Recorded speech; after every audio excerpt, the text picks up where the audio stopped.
Une journée pure aujourd'hui. On est le 27 en hébreu de deuxième Adar. 27, c'est Zach, la purification.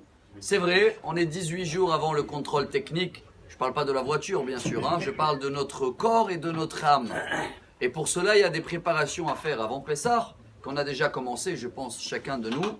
Et aujourd'hui, une halakha extraordinaire qui est basée sur notre paracha également. Comme on a compris hier, il y a un cours qu'on a partagé, je crois, sur Facebook hier soir, surtout le mikvé, la purification qu'une femme doit passer après un accouchement ou après les règles, ou que les hommes doivent faire selon Rabbi Nachman de Breslev aussi le plus souvent possible.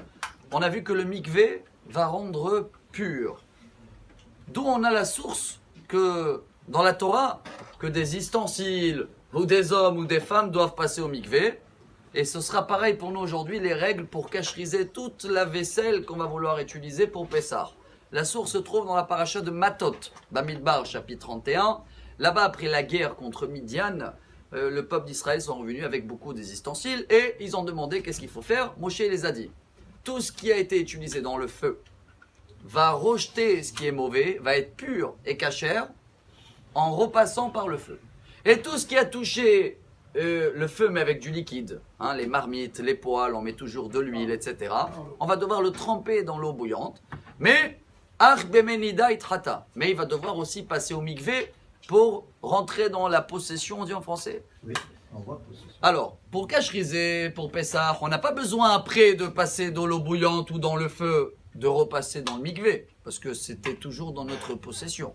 Pour cela, ceux-là qui vont vendre le hametz, avant Pessah, ils vont préciser pas qu'ils vendent la vaisselle.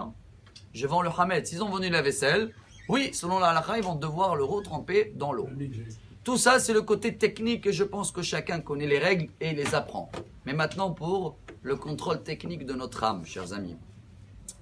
Tout ce qu'on avait fait comme du feu dans l'année. Le feu, c'est quoi?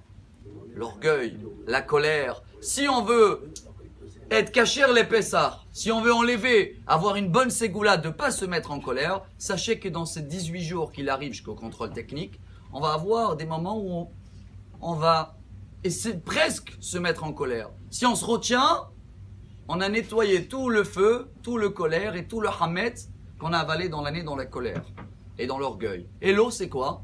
Il dit le Tanya, dans le premier chapitre.